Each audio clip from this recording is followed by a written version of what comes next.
અમારે નવા કપડાં પહેર્યા પહેલા જ નાસ્તો કરી લેવાની જરૂર હતી, પણ થયું હવે બીજું તો શું.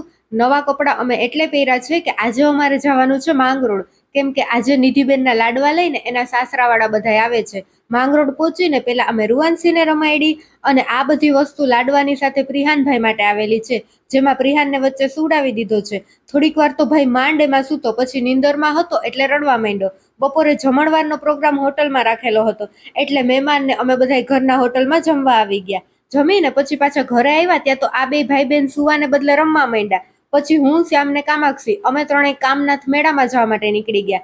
આ રોડ ઉપર એકદમ ઠંડુ ઠંડુ વાતાવરણ હોય એટલે કામાક્ષી તો સુઈ જતી હતી. માંડ માંડ એને જગાડી અને પછી મેળામાં પહોંચ્યા ને ન્યાય એની નીંદર સાવ ઉડી ગઈ.